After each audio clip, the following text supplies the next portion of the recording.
Reacher Season 4 faces a major storytelling headache because of its book choice.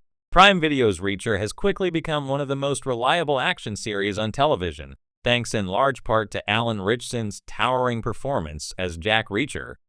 Each season has adapted a different entry in Lee Child's best-selling novel series, keeping fans on their toes as the show jumps through Reacher's timeline. With Killing Floor and Bad Luck and Trouble already adapted and Season 3 set to bring Persuader to the screen, all eyes are on what's next. But if reports and hints are correct about Season 4's direction, Prime Video could be stepping into one of its trickiest creative dilemmas yet. The reason? The book that seems next in line presents a unique storytelling headache that may not fit the streamlined, crowd-pleasing formula the show has perfected. Let's unpack why Reacher Season 4 could face its most difficult adaptation challenge so far. The Reacher adaptation formula so far. From the start, Reacher has operated under a simple but effective blueprint. Take one of Lee Child's novels, condense it into an 8-episode season, and keep the focus on Reacher's mix of detective work, physical dominance, and unwavering moral code. Season 1 Killing Floor, the debut novel, and a natural starting point. It introduced Reacher, set the tone, and immediately immersed viewers in the dusty, small-town noir vibes. Season 2 Bad Luck and Trouble, a fan-favorite team-up story, allowing the show to expand beyond Reacher as a lone wolf and showcase the military camaraderie that shaped him. Season 3 Persuader, a darker revenge tale involving undercover infiltration, shifting identities, and more psychological weight than previous seasons. The pattern here is balance. Each season has alternated between intimate mystery and large-scale thriller, blending stand-alone adventures with deeper glimpses into Reacher's past. So far, this formula has made for bingeable television that satisfies longtime readers while welcoming newcomers. But the elephant in the room is that Lee Child's books were never written with TV pacing in mind. Some novels are perfect for adaptation, others are far trickier, and the rumored Season 4 pick falls firmly into the latter category. The problematic choice, The Enemy. If Prime Video stays consistent with its approach of skipping around the book order, Season May 4th be adapting The Enemy, the 8th novel in the series.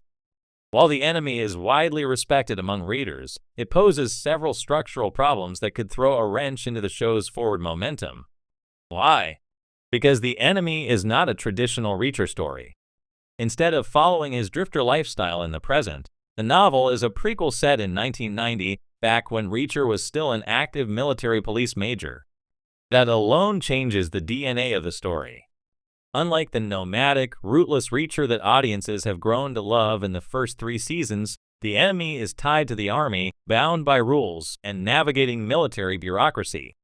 The book is less about bar fights and explosive takedowns, and more about a slow-burn procedural where Reacher investigates the suspicious death of a 2-star general.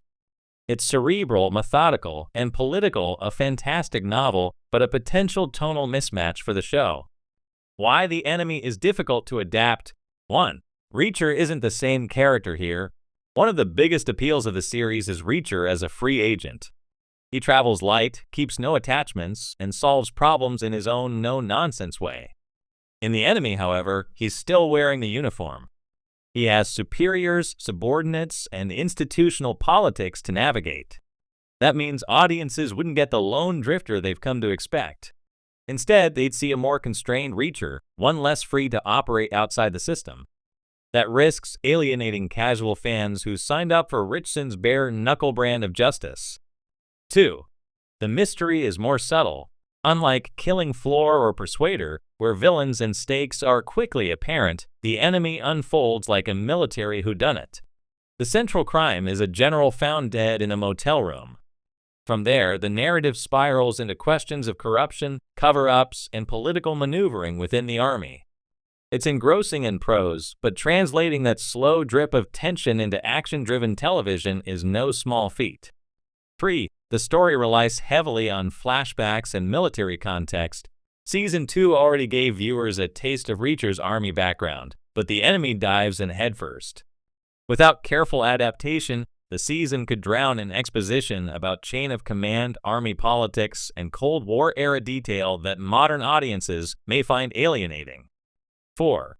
Casting and timeline issues. Because the enemy is set in the early 1990s, Reacher is much younger. That raises the question, will Alan Ritchson still play him, or will the show attempt a de-aged version or even a different actor for younger Reacher? Neither option is clean. De-aging risks uncanny visuals, while casting a different actor risks losing the very foundation of the show. The risk of breaking momentum. Another issue is narrative momentum. Viewers have been conditioned to see each season as an escalation, bigger action, bigger mysteries, bigger emotional stakes. Jumping back into a prequel could feel like a step backward.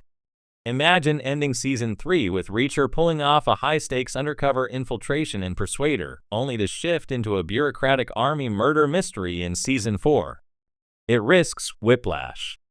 Unless carefully marketed, casual viewers might assume the series has lost its spark. This is exactly why Prime Video might face its toughest storytelling headache yet.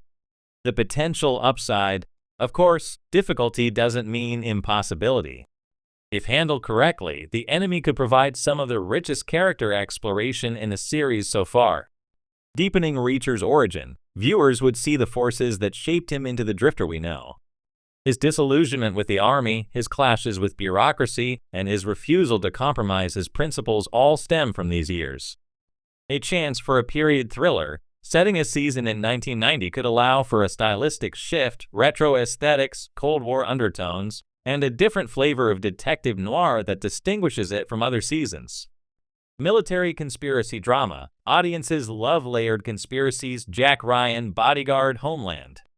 Done right, the enemy could scratch that itch while keeping Reacher front and center. Emotional weight. The book also touches on Reacher's family, particularly his mother's illness, giving Ritchson more emotional material to work with. That could be the show's ace in the hole, expanding Reacher beyond the unstoppable action hero into a man carrying invisible scars. How Prime Video could solve the problem.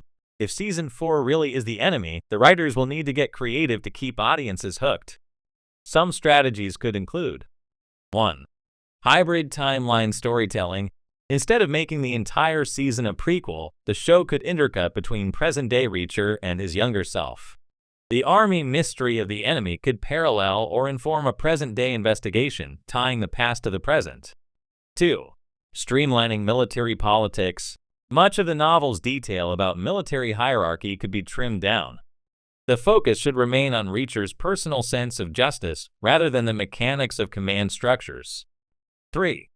Emphasizing action without losing depth. While the novel is quieter, the show could expand certain confrontations into full-scale action sequences, without betraying the core of the story. Viewers expect at least a few brutal Reacher takedowns per episode. 4. Maintaining Ritchson as Reacher. Even if the story is set in 1990, Alan Ritchson should stay in the role. Rather than risky de-aging, the show can trust audiences to accept him as younger Reacher, perhaps